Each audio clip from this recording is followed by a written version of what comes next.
নমস্কার, আমরা কাকসেনা। এখন শুরু হচ্ছে তারানাথ তান্ত্রিক ও ব্রহ্ম রাক্ষসের গল্প। তারানাথের এই কথা শুনে আমরা দুজন অবাক হয়ে তার দিকে তাকালাম। কিশোরী পাশ থেকে বলে উঠল, বাবা, আজ যে দেখছি মেঘনা চাইতেই জল। স্বয়ং তারানাথ চক্রবর্তী বলছেন যে তোমরা কি গল্প শুনবে বলো। কিশোরীর এই কথা শুনে তারানাথ হালকা চটে গিয়ে বলল, তোমাদেরকে তো আগেও বলেছি যে আমি কোনো গল্প বলি না। যা বলি সবই আমার বাস্তব জীবনে ঘটে যাওয়া ঘটনা। তারানাথ রেগে গেছে দেখে আমি পরিস্থিতি সামলানোর জন্য বললাম, আরে ওর উপর রেগে যাবেন না, আপনি জানেন তো ও ওরকমই। নিন আপনি আপনার বাস্তব জীবনে ঘটে যাওয়া ঘটনা থেকে একটা গল্প আমাদের শোনান তাহলে। কিন্তু আমার যে এমনি এমনি গল্প মাথায় আসবে না। তারানাথের ইঙ্গিতটা বুঝতে পেরে যখন ওর সামনে পাসিংসোর প্যাকেটটা বের করা হলো, তখন দেখলাম তারানাথের চোখ জল জল করে উঠল। সে মুচকি এসে বলল, আরে এতে তো আমার 2-3 দিন বেশ আরামসে কেটে যাবে মনে হচ্ছে। দাও দাও দাও। এরপর পাসিংসোর প্যাকেট থেকে একটা সিগারেট বের করে তাতে আগুন ধরিয়ে তারানাথ সুখ টান দিতে দিতে কিছু একটা গভীর চিন্তায় ডুবে গেল। বুঝলাম গল্প বলার আগে সে সেটা ভালো করে ভেবে নিচ্ছে। এরপর তারানাথ বলতে শুরু করলো, দেখো, এই ঘটনা বহু পূর্বের। তখন আমার কাঁচা বয়স ছিল।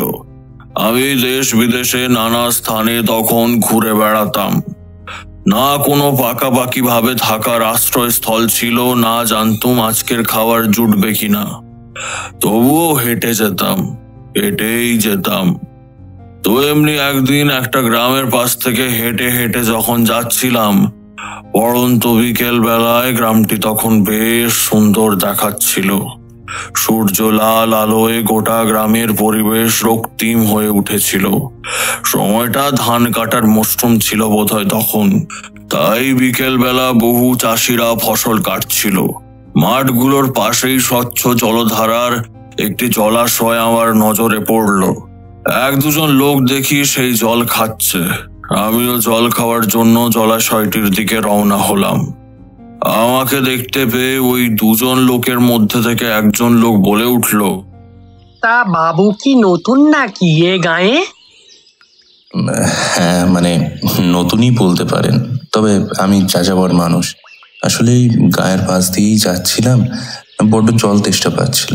তাই আপনারা এই স্থানে বসে জল খাচ্ছেন দেখেই আমি আর কি জল খেতে এলাম।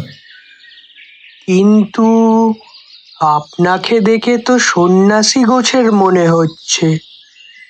আপনি কি জাদু টাদু জানেন নাকি?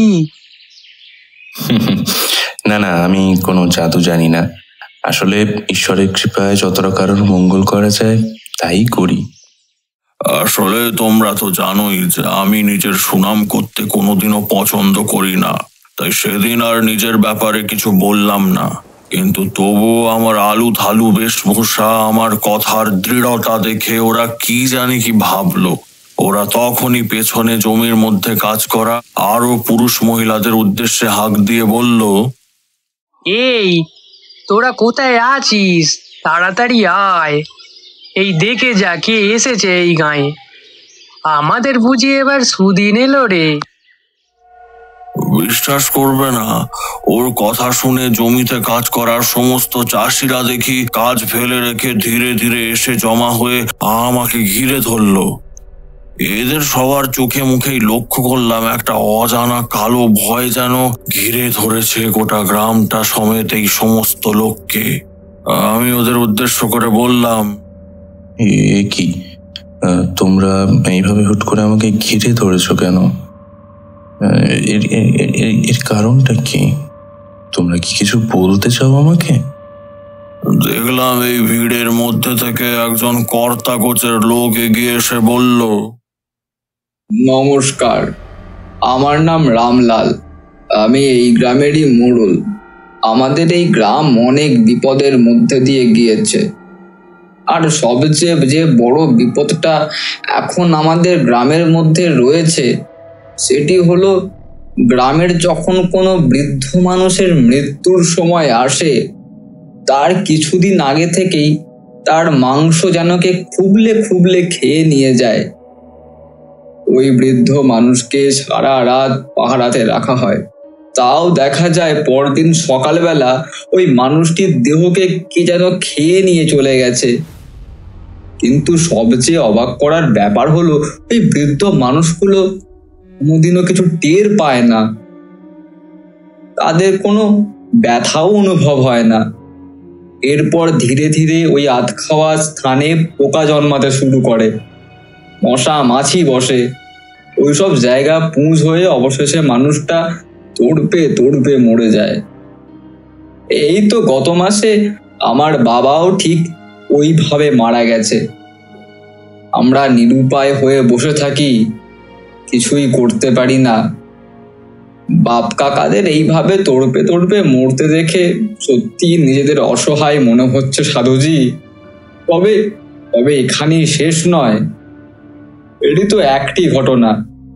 অপর ঘটনা, প্রতি মাসের একটি নির্দিষ্ট দিনে কারোর বাড়িতে হুট করেই একজনের মৃত্যু হয়, আর তারপর থেকে তার বাড়িতে মৃত্যুর মিছিল চলতে থাকে। এক এক করে বাচ্চা, বুড়ো, জোয়ান, মহিলা সবাই মরতে থাকে ওই বাড়ির। আপনি সন্ন্যাসী মানুষ, আপনি উদ্ধার করতে পারবেন আমাদের। ঈশ্বর আপনাকে পাঠিয়েছে, দয়া করে একটিবার চলুন আমাদের গ্রামে। আমি এত বছর তন্ত্র সাধনা করলাম, তবুও এরকম অপশক্তির ব্যাপারে নিজের জন্মে কোনোদিনও শুনিনি। তাই নিজের কৌতূহল বশত এবং ওইসব গ্রামের মানুষদের পরিত্রাণ দেওয়ার জন্য আমি ওদের সাথে যেতে রাজি হলাম। অবশেষে বাকি চাষিদের হাত পা মুখ ধোয়া হলে আমরা সবাই ওই গ্রামের উদ্দেশ্যে চললাম। গ্রামটির নাম কুসুমপুর। ঘন সবুজ গাছপালা দিয়ে ঘেরা গ্রামটি। গ্রামের মেঠো পথ দিয়ে যখন হাঁটছি তখন আমার নিজের গ্রামের কথা মনে পড়ে গেল। আমরা যখন গ্রামে প্রবেশ করলাম তখন প্রায় সন্ধে হয় হয় করছে। একটা জিনিস থেকে ভারী অবাক হয়েছিলাম, যে গ্রামটির প্রতিটি ঘরের সামনে একটি করে বড় প্রদীপ জ্বালানো হচ্ছে। এ সমস্ত প্রদীপই হাতে বানানো ছিল, কারণ প্রদীপগুলির আয়তন এবং প্রদীপগুলির মধ্যে যেই বাতি রয়েছে তার আয়তন এতই বিশাল যে প্রদীপ একবার জ্বালা মানে কাল সকাল পর্যন্ত আরামসে চলবে। তখনই আমি এর কারণ আর জিজ্ঞাসা করলাম না। এরপর আমার ঠাঁই হলো স্বয়ং গ্রামের মোড়লের বাড়ি, অর্থাৎ রামলালের বাড়িতেই। রামলাল লোকটা দেখলাম বেশ ভালোই, মধ্যবয়স্ক ভদ্রলোক, মাথায় কাঁচা পাকা চুল, গ্রামের খেটে খাওয়া মানুষের মতো শক্ত সামর্থ্য চেহারা। বাড়িতে তার বউ, ছেলে, বৌমা আর নাতনি রয়েছে। সব মিলিয়ে একটি সুখী পরিবার। আমি রামলালের ঘরে ঢোকার সাথে সাথেই বুঝতে পারলাম এই ঘরের মধ্যে কিছু গড়বড় আছে। সারা বাড়ি জুড়ে আমি যেন কেমন একটা আষ্টে গন্ধ পাচ্ছিলাম, তবে এর কারণ কি তা জানতুম না। আমাকে বাদ দেওয়ায় দাঁড় করিয়ে রামলাল তার ঘরের ভেতর ঢুকে গেল। এরপর কিছু সময় পর পুকুর থেকে বালতিতে করে জল তুলে এনে আমায় একটা গামছা দিয়ে সে বলল, ঠাকুর মশাই, এই নিন, এই গামছার জলের বালতি দিয়ে গেলাম, একটু ভালো করে হাত মুখ ধুয়ে নিন, তারপর ঘরে প্রবেশ করুন। আমিও রামলালের কথা মতো বালতি থেকে জল নিয়ে ভালো করে হাত পা ধুয়ে নিয়ে ওর সাথে ঘরের ভেতর ঢুকলাম। মোটামুটি রামলালের ঘর বেশ স্বচ্ছ ও পরিষ্কার। চারিদিকে টুকটাক আসবাবও চোখে পড়ল। রামের ছেলেটি কাজের সূত্রে বাইরে থাকে, তাই আপাতত রামলালের ঘরে পুরুষ মানুষ বলতে সে একাই। রাতে যখন খেতে বসেছি দেখলাম একজন অল্প বয়স্ক মহিলা খাওয়ার পরিবেশন করতে এলো। বুঝলাম এই বুঝি রামলালের বৌমা। মাথায় এক হাত ঘোমটা দিয়ে রেখেছে, পায়ে এক জোড়া নুপুর, গায়ের রং ফর্সা, মিষ্টি গলার আওয়াজ। মোটের ওপর সে সুন্দরী ছিল। তবে এইখানে একটা আশ্চর্য ব্যাপার ঘটলো। সে যখন আমাকে খাবার দিচ্ছিল এক মুহূর্তের জন্য তার ঘোমটার আড়ালে থাকা এক জোড়া চোখ আমি দেখতে পেয়েছিলাম। সত্যি বলতে কি তখনই আমার গাটা শিউরে ওঠে। কি করে সম্ভব? মেয়েদের চোখ এত বড় এবং তীক্ষ্ণ কি করে হতে পারে? ওই চোখ যেন ওর শরীরে বেমানান। আমি অবাক হয়ে তাকিয়ে থাকলাম তার দিকে। এরপর সেটাকে মনের ভুল ভেবে আমি আর বেশি মাথা খাটালাম না। এরপর খাওয়া দাওয়া শেষ হলে আমি নিজের ঘরে চলে যাই ঘুমানোর জন্য। সারাদিন ধরে হাঁটার ফলে বেশ ক্লান্ত হয়ে গিয়েছিলাম, তাই বিছানায় শুতেই ঘুমে দু চোখ বুজে এলো। রাত বুঝি তখন মাঝামাঝি হবে। হঠাৎ কিসের যেন শব্দে আমার ঘুমটা ভেঙে গেল। আমি তার কারণ খুঁজে পেলাম না। কি কারণে এই অসময়ে আমার ঘুম ভাঙলো আমি তখন ওটাই ভাবছি। হঠাৎ প্রকৃতির ডাকে সাড়া দিতে আমাকে যেতে হলো। রামলালের ঘরের শৌচালয় বাড়ির বাইরেই ছিল।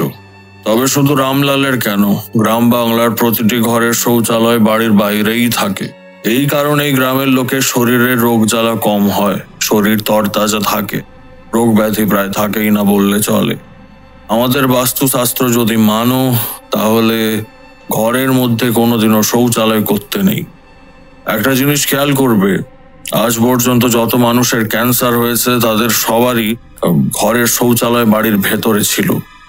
বাড়ির বাইরে শৌচালয়ে এমন ব্যক্তির ক্যান্সার হয়েছে যদি তুমি আমাকে দেখাতে পারো তাহলে তারানাথ চক্রবর্তী তার নাম পাল্টে নেবে।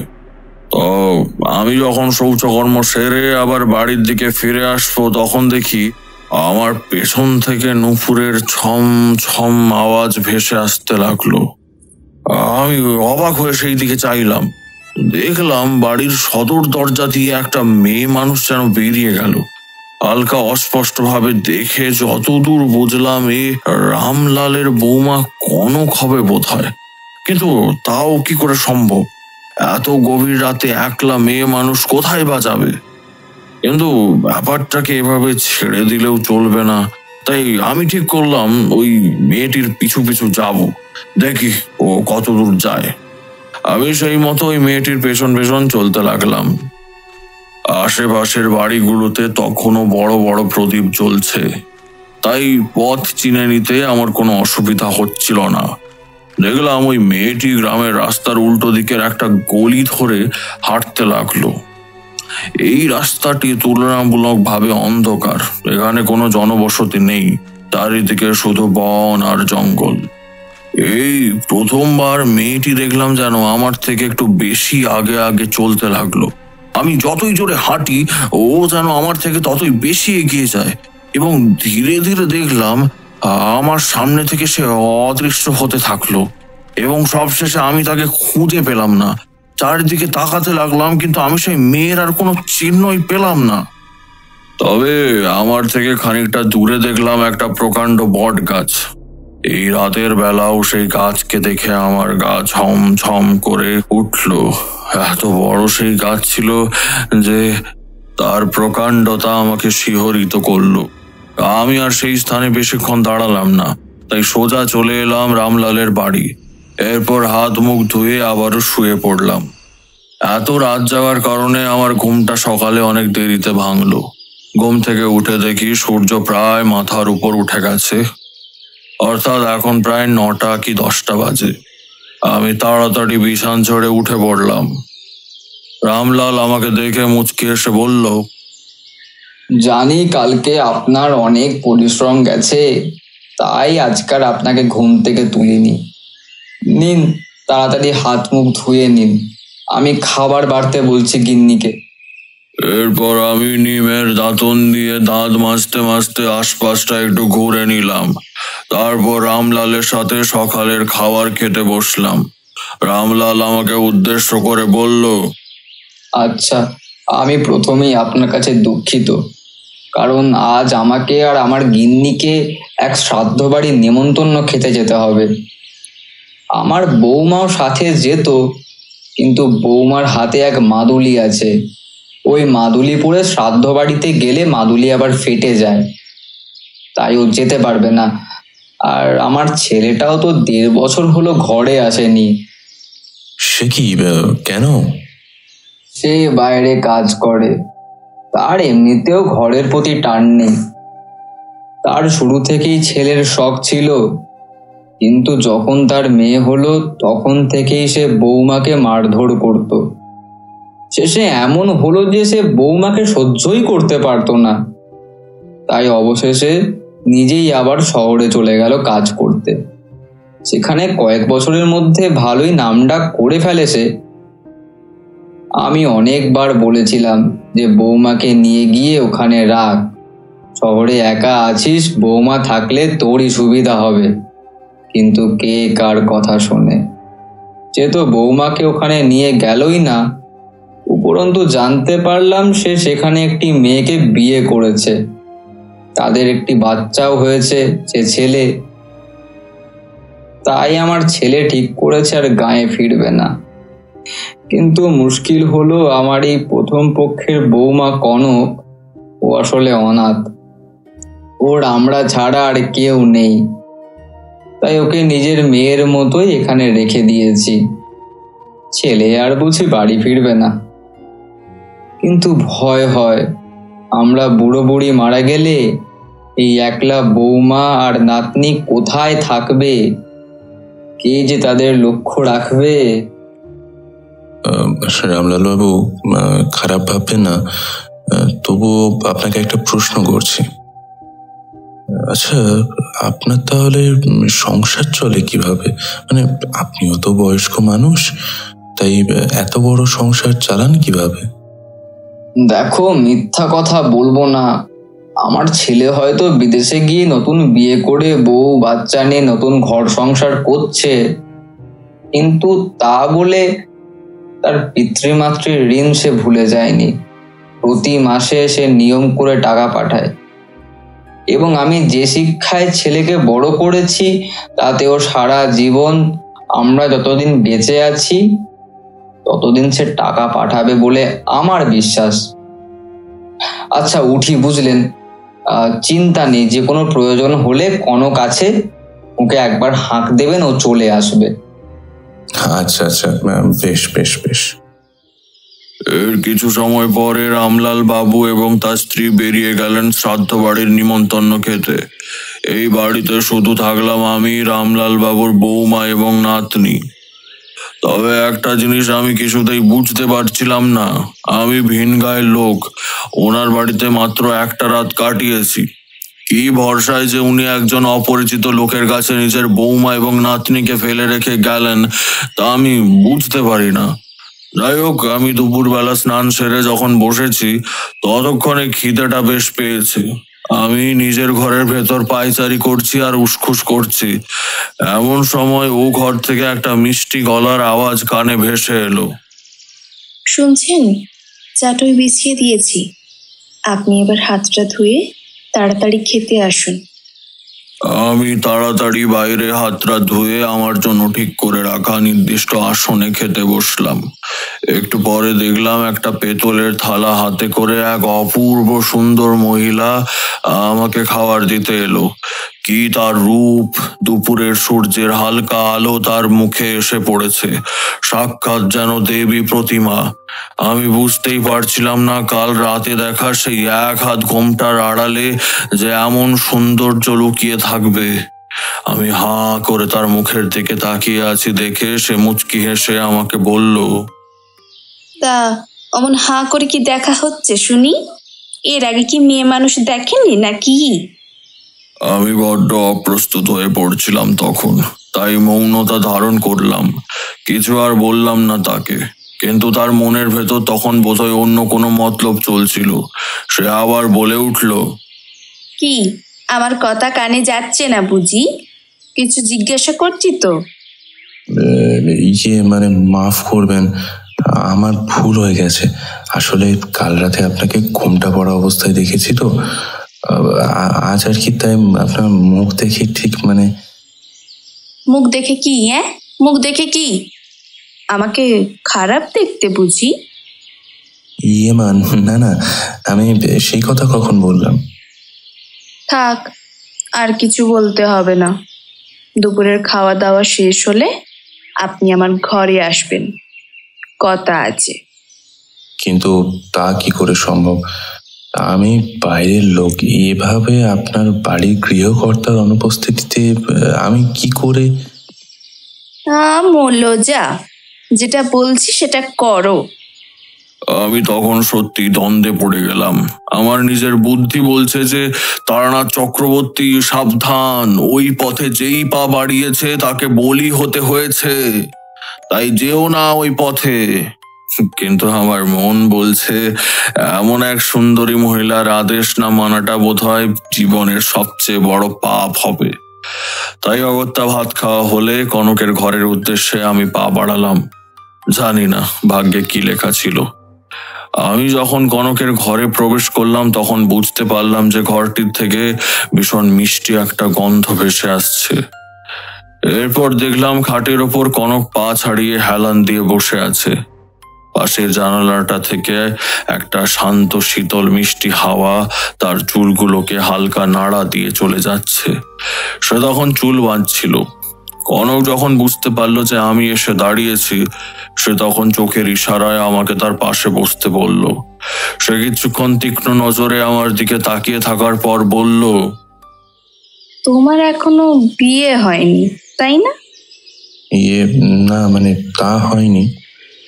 তার মানে তুমি এখনো কোনো মেয়ের ছোঁয়া পাওনি তাই না? না, কিন্তু আপনি এসব জিজ্ঞাসা করার জন্য আমাকে ডেকে পাঠিয়েছেন। তাহলে মাফ করবেন, কিন্তু আপনার এইসব অবাঞ্ছিত প্রশ্নের কারণেই আমি উঠতে বাধ্য হচ্ছি। আরে আরে, রাগ করছো কেন? আমরা তো প্রায় একই বয়সী। আচ্ছা ঠিক আছে, আর এইসব কিছু জিজ্ঞাসা করবো না, হয়েছে? তবে বাবা বলছিলেন তুমি নাকি ভবঘুরে। বেশ, শোনাও তাহলে তোমার ভবঘুরে জীবনের গল্প। আর চিন্তা নেই, আমার মেয়ে পাশের ঘরে ঘুমোচ্ছে, তাই আমাদেরকে বিরক্ত করার মতো আর কেউ নেই।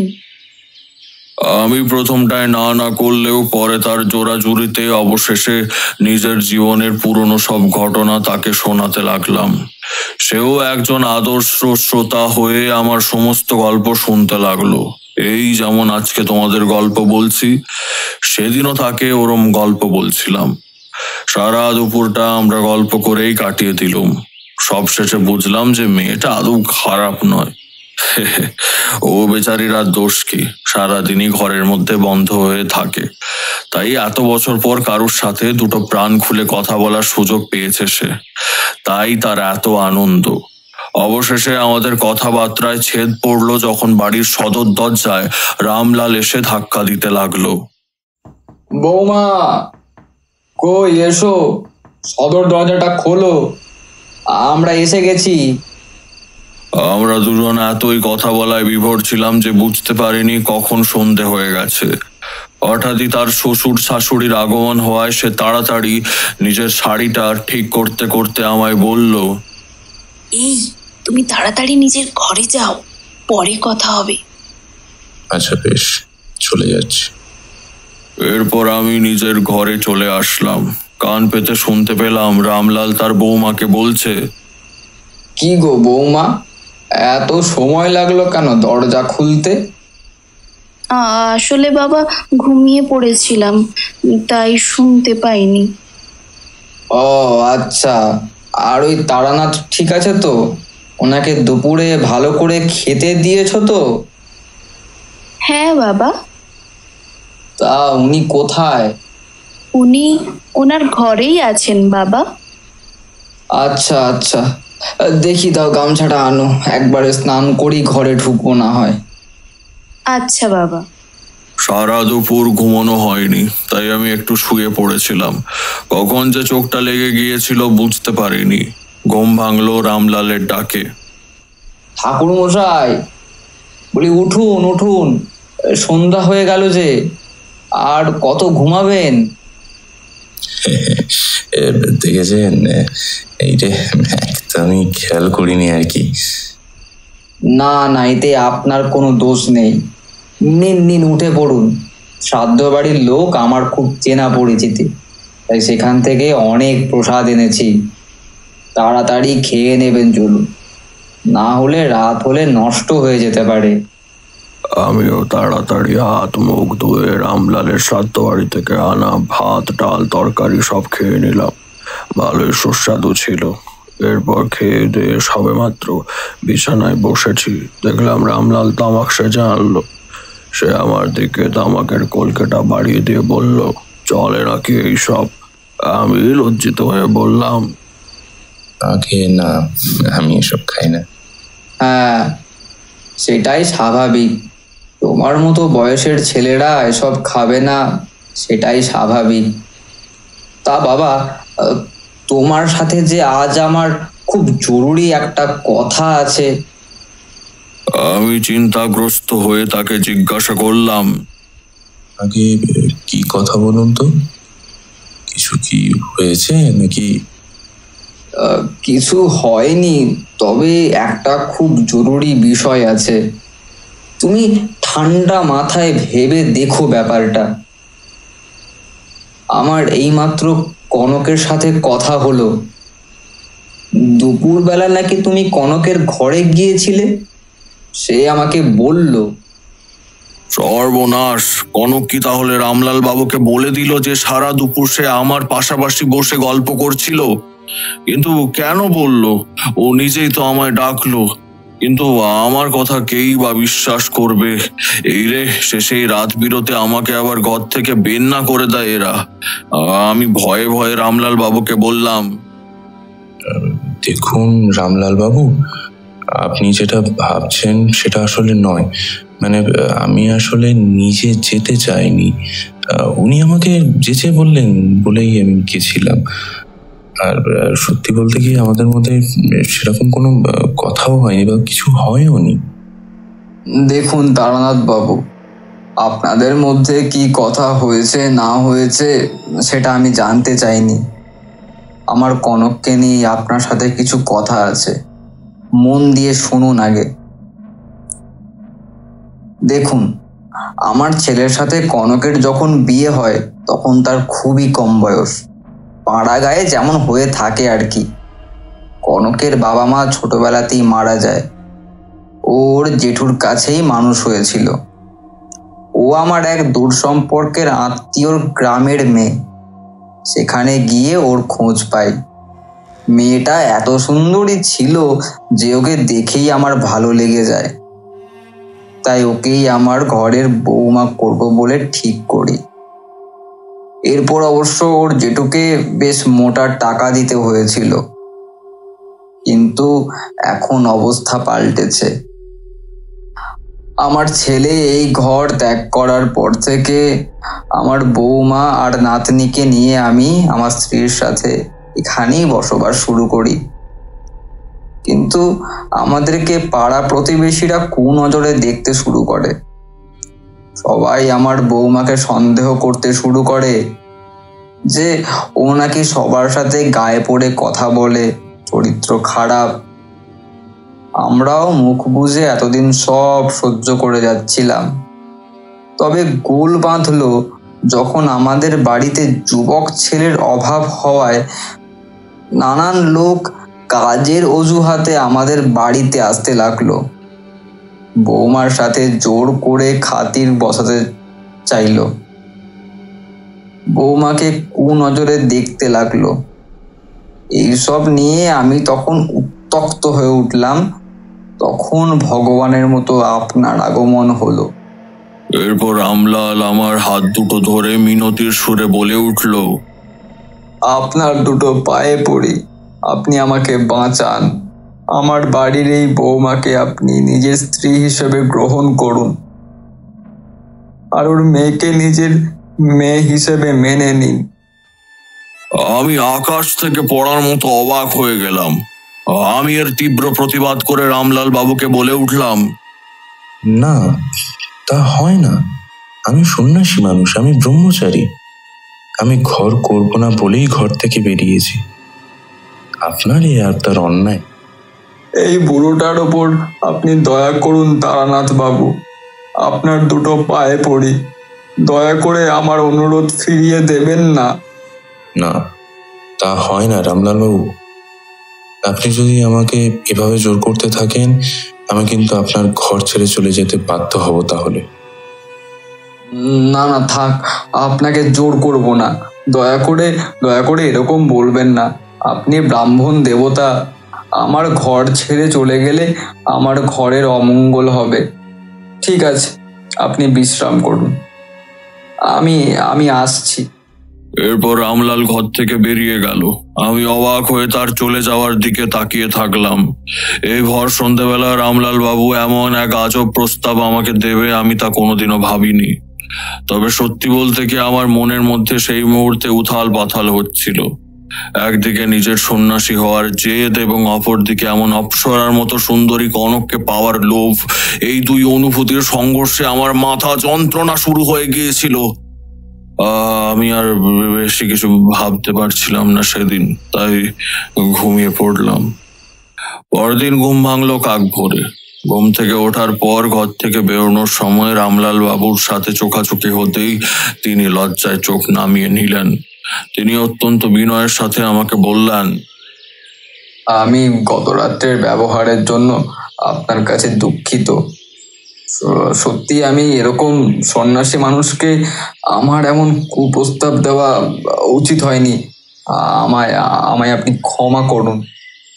না না, ক্ষমা চাইছেন কেন?